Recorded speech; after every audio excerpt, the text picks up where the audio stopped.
സുഹൃത്തുക്കളെ, അപ്പം നമ്മുടെ സാർ ചന്ദ്രശേഖരൻ സാർ ഒരു പോസ്റ്റ് ഇട്ടിട്ടുണ്ടായിരുന്നു. ആ പോസ്റ്റിൽ പുള്ളി പറയുന്നത് വെച്ച് കഴിഞ്ഞാൽ 8405 കോടി രൂപ കേന്ദ്രത്തിൽ നിന്ന് കേരളത്തിന് സഹായം കിട്ടിയെന്നാണ്. അപ്പോൾ ആ പോസ്റ്റ് ആര് വായിച്ചാലും പെട്ടെന്ന് വിചാരിക്കും ഇത് കേന്ദ്ര സർക്കാർ കേരളത്തിലെ ജനങ്ങൾക്ക് അല്ലെങ്കിൽ കേരളത്തിൻ്റെ സർക്കാരിന് ഫ്രീ ആയിട്ട് കൊടുത്ത് ഒരു ഫണ്ടാണെന്ന് അല്ലെങ്കിൽ ഫ്രീ ആയി സഹായിച്ചതാണെന്നാണ്.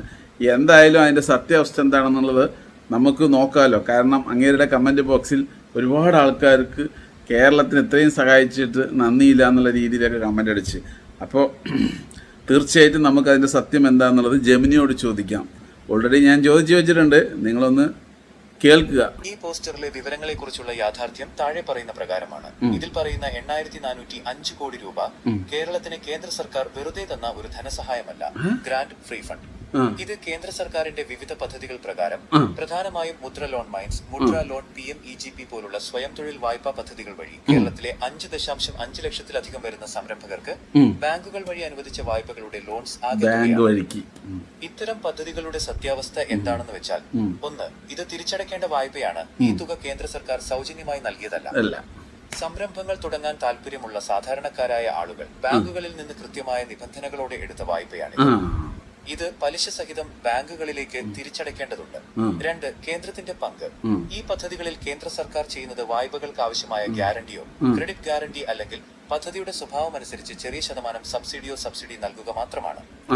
വായ്പ നൽകുന്നത് പൂർണ്ണമായും ബാങ്കുകളാണ്. 3, രാഷ്ട്രീയ പ്രചരണം. തെരഞ്ഞെടുപ്പ് സമയങ്ങളിലും മറ്റും രാഷ്ട്രീയ പാർട്ടികൾ കേന്ദ്ര പദ്ധതികളുടെ ആകെ വ്യാപ്തി കാണിക്കാൻ ഇത്തരം വലിയ തുകകൾ ഉൾപ്പെടുത്തി പോസ്റ്ററുകൾ തയ്യാറാക്കാറുണ്ട്. കേന്ദ്ര സഹായം എന്ന് പറയുമ്പോൾ അത് സൗജന്യമായി കിട്ടിയതാണെന്ന തെറ്റിദ്ധാരണ ഉണ്ടാകാമെങ്കിലും സാങ്കേതികമായി ഇത് ജനങ്ങൾ എടുത്ത വായ്പ തുക മാത്രമാണ്. ചുരുക്കത്തിൽ ഇത് കേരളത്തിലെ ലക്ഷക്കണക്കിന് ആളുകൾ സ്വന്തം ഉത്തരവാദിത്തത്തിൽ ബാങ്കുകളിൽ നിന്ന് വായ്പ എടുത്തു തുടങ്ങിയ സംരംഭങ്ങളുടെ കണക്കാണ്, അല്ലാതെ സംസ്ഥാന സർക്കാരിനോ ജനങ്ങൾക്കോ കേന്ദ്രം സൗജന്യമായി നൽകിയ ഫണ്ടല്ല. അപ്പോ ഇത് അടച്ചില്ലെങ്കിൽ എന്താ സംഭവിക്കുക ഈ ലോൺ എടുത്ത വ്യക്തികൾക്ക്? അതും കൂടെ ചോദിക്കണമല്ലോ. മുദ്ര ലോൺ അല്ലെങ്കിൽ PMEGP പോലുള്ള കേന്ദ്ര പദ്ധതികൾ വഴിയുള്ള ബിസിനസ് വായ്പകൾ കൃത്യമായി തിരിച്ചടച്ചില്ലെങ്കിൽ മറ്റ് സാധാരണ ബാങ്ക് ലോണുകൾ അടയ്ക്കാതിരുന്നാൽ ഉണ്ടാകുന്ന അതേ നിയമ നടപടികളും പ്രത്യാഘാതങ്ങളും ആ വ്യക്തികൾ നേരിടേണ്ടി വരും. കേന്ദ്ര പദ്ധതി ആയതുകൊണ്ട് തിരിച്ചടച്ചില്ലെങ്കിലും കുഴപ്പമില്ല, അല്ലെങ്കിൽ ഇത് സർക്കാർ എഴുതിത്തള്ളും എന്നൊക്കെയുള്ള തെറ്റിദ്ധാരണകൾ പലർക്കുമുണ്ട്. എന്നാൽ യാഥാർത്ഥ്യം അതല്ല.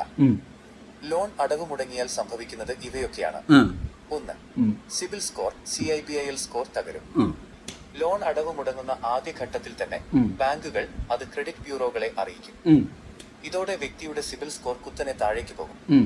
സിബിൽ സ്കോർ മോശമായാൽ പിന്നീട് ആ വ്യക്തിക്കോ അവരുടെ കുടുംബാംഗങ്ങൾക്കോ ഒരു ബാങ്കിൽ നിന്നും വീട്ടുവായ്പയോ വിദ്യാഭ്യാസ വായ്പയോ മറ്റ് ബിസിനസ് വായ്പകളോ ഒന്നിനും അപേക്ഷിക്കാൻ പോലും സാധിക്കില്ല. 2, അക്കൗണ്ട് NPX on PA ആകും. തുടർച്ചയായി 90 ദിവസം 3 മാസം തിരിച്ചടവ് മുടങ്ങിയാൽ ബാങ്ക് ആ ലോൺ അക്കൗണ്ടിനെ NPA നോൺ പെർഫോമിംഗ് ആസറ്റ് വരാക്കടമായി പ്രഖ്യാപിക്കും. ഇതോടെ ബാങ്ക് ഔദ്യോഗികമായി തുക തിരിച്ചു പിടിക്കാനുള്ള നടപടികൾ ആരംഭിക്കും. 3, നിയമ നടപടികളും ജപ്തിയും, ലീഗൽ ആക്ഷൻസ്. പലരും വിചാരിക്കുന്നത് മുദ്ര ലോണുകൾക്ക് ഈട് കൊളാറ്ററൽ നൽകാത്തത് കൊണ്ട് ബാങ്കിനൊന്നും ചെയ്യാൻ കഴിയില്ലെന്നാണ്. എന്നാൽ അത് തെറ്റാണ്. ബാങ്ക് നോട്ടീസുകൾ തുക തിരിച്ചടയ്ക്കാൻ ആവശ്യപ്പെട്ട് ബാങ്ക് നിരന്തരം ലീഗൽ നോട്ടീസുകൾ അയക്കും. അദാലത്തുകൾ തുക ഒത്തുതീർപ്പാക്കാൻ ബാങ്കുകൾ നടത്തുന്ന അദാലത്തുകളിലേക്ക് വിളിച്ചു വരുത്തും. കോടതി നടപടികൾ ബാങ്കിന് സിവിൽ കോടതി വഴിയോ ഡെപ്റ്റ് റിക്കവറി ട്രിബ്യൂണൽ DRT വഴിയോ വ്യക്തിക്കെതിരെ നിയമ നടപടി സ്വീകരിക്കാം. ബിസിനസ് ആസ്തികൾ പിടിച്ചെടുക്കൽ, ലോൺ എടുത്തു വാങ്ങിയ യന്ത്രങ്ങളോ വാഹനങ്ങളോ കടയിലെ സ്റ്റോക്കോ ഒക്കെ പിടിച്ചെടുക്കാൻ ഹൈപ്പോത്തിക്കേഷൻ സ്ട്രിക്ട്ലി എൻഫോഴ്സ്ഡ് ബാങ്കിന് അധികാരമുണ്ട്. 4, സബ്സിഡി നഷ്ടപ്പെടും. PMEGP പോലുള്ള പദ്ധതികളിൽ സർക്കാർ നൽകുന്ന സബ്സിഡി തുക നിശ്ചിത വർഷത്തേക്ക് ബാങ്കിൽ ലോക്ക് ഇൻ ചെയ്തു വെച്ചിരിക്കുകയാണ് പതിവ്. ലോൺ കൃത്യമായി അടച്ചില്ലെങ്കിൽ ഈ സബ്സിഡി ആനുകൂല്യം പൂർണ്ണമായും റദ്ദാക്കപ്പെടുകയും ആ തുക കൂടി ചേർത്തുള്ള വലിയൊരു തുക പിഴപ്പലിശ സഹിതം വ്യക്തി ബാങ്കിലേക്ക് അടയ്ക്കേണ്ടി വരികയും ചെയ്യും. ചുരുക്കത്തിൽ കേന്ദ്ര പദ്ധതിയാണെങ്കിലും പണം നൽകുന്നത് ബാങ്കുകളാണ്. അതുകൊണ്ട് തന്നെ ലോൺ എടുത്ത വ്യക്തി അത് കൃത്യമായി അടച്ചു തീർത്തില്ലെങ്കിൽ ഭാവിയിലെ സാമ്പത്തിക സ്രോതസ്സുകളെല്ലാം അടയുകയും കടുത്ത നിയമ നടപടികൾ നേരിടേണ്ടി വരികയും ചെയ്യും. അപ്പൊ ഭാരതീയർക്ക് ഇതിന്റെ അപ്പുറത്തൊരു നല്ല കാര്യം ചെയ്യേണ്ട ആവശ്യമില്ലല്ലോ.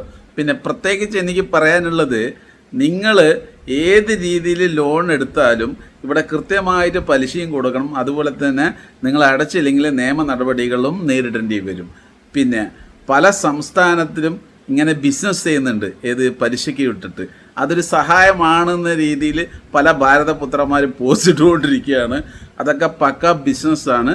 കേന്ദ്രത്തിന് വരുമാനം വരാൻ വേണ്ടിയിട്ട്, അല്ലെങ്കിൽ അതിൻ്റെ പലിശ 1% അല്ലെങ്കിൽ 2%, ഇനി ബാങ്കിന് കിട്ടിയതിൻ്റെ ബാക്കിയോ അല്ലെങ്കിൽ കേന്ദ്ര സർക്കാർ എടുത്തതിൻ്റെ ബാക്കിയോ ഒക്കെ മാത്രമേ ഇവിടെ ജനങ്ങൾക്ക് കൊടുക്കുന്നുള്ളൂ. അതായത് അവർക്ക് കിട്ടുന്ന പലിശ കഴിഞ്ഞിട്ടേ നിങ്ങൾക്കുള്ള എമൗണ്ട് തരുന്നുള്ളൂ. അത് വെച്ച് നിങ്ങൾ ബിസിനസ് ചെയ്യുന്നു.